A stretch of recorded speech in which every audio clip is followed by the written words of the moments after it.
This record belongs to Midnight Dread Archives.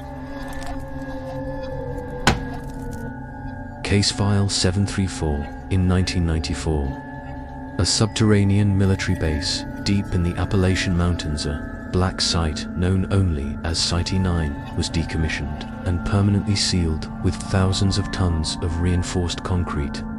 The official report, buried in a congressional subcommittee folder, cited unforeseeable geological instability, but the truth, as it often does, found a crack to seep through.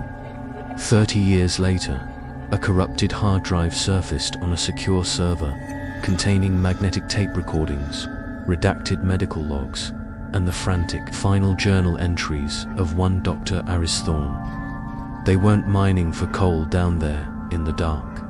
They were mining the bedrock of the human subconscious. The project was codenamed Deep Sleep, and its objective was chillingly simple: to discover what happens to the human mind when it is forcibly submerged in a constant, unwavering sonic frequency of 4 Hz. A 4 Hz frequency is the sound of nothing. It sits on the bleeding edge of delta waves, the brain state of our deepest, most dreamless sleep. The scientists at Site 9 theorized that if they could keep a subject physically awake while their brain was locked into this primal rhythm, they could pry open a door to something else: expanded perception, a waking dream. The journals of Dr. Thorne detailed the first 7 days. By day 3, the 8 volunteers or soldiers had stopped blinking.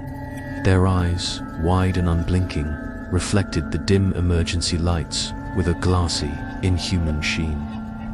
By day 5, they ceased all communication.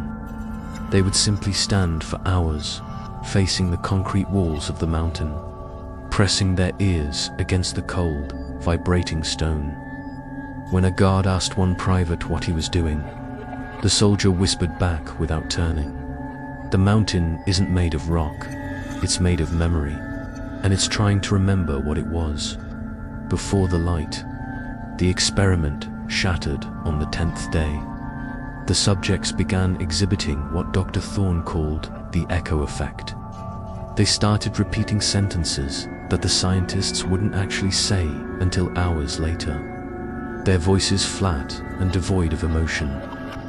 On day 11, Private Miller screamed for a medic 2 full hours before Dr. Thorne tripped on a loose cable and broke his leg. When the accident finally happened, Miller didn't react. He had already experienced it. But the true horror began when the soldiers' minds turned inward, rejecting the very bodies they inhabited. Log 12A describes a sergeant attempting to methodically peel the skin from his own forearm, claiming his flesh suit was too tight for what he was becoming. The final audio logs are almost unbearable. The human voices are gone, replaced by the sound of grinding stone, and a chorus of whispers that sound like radio static being shaped into words. The soldiers weren't sleeping anymore. They had become receivers for the frequency. The man who leaked these files was an urban explorer who, in early 2024, found a forgotten ventilation shaft that led deep into the sealed remains of Site 9.